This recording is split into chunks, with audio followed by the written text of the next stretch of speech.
Okay. So, hello everyone. Today, quick video lang from a problem I came up with na magamit natin yung multiple operations on matrices. So, given yung ating matrices A and B, where matrix C is equal to the sum of matrix A and B, we need to find yung ito nga, yung ating matrix C na ita-transpose natin. And then we will find the inverse of that matrix, and then we will find the determinant of the inverse of that matrix. Ano? So yun nga, quick video lang, i-explain lang natin yung process and how you can systematically work with multiple operations on matrices. So ayan, kuha natin yung sum of the matrix.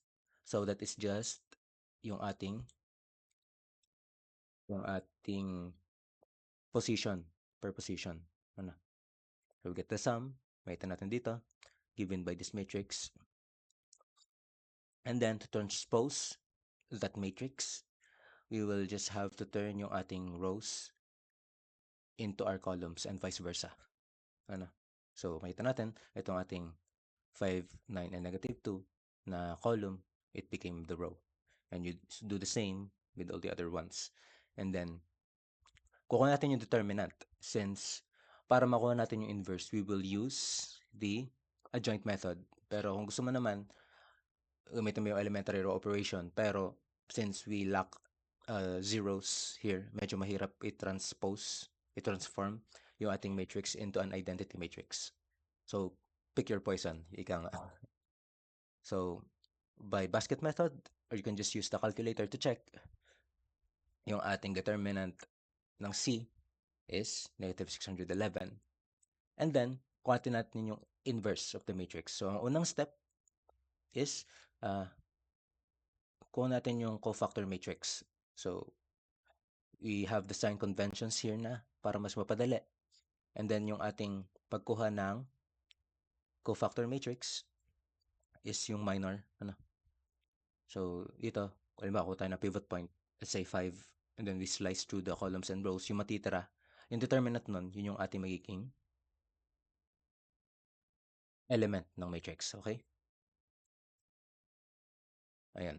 And then, pagkatapos nun, we will come up with the results, and then, para makuha natin yung adjoint matrix, ita-transpose natin ulit.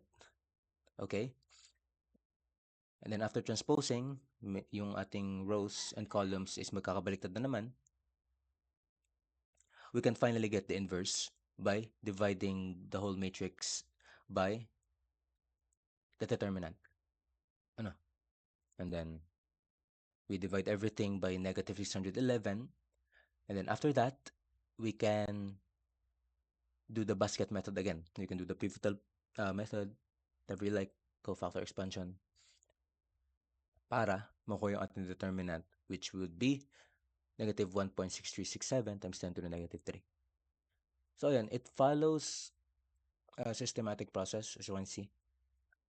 You can also make your own problems din naman, and then you can try to solve it on your own para ma-stimulate yung ating prowess in problem solving. Okay? So, yun lang. Just a quick video. Thank you guys for watching and happy learning!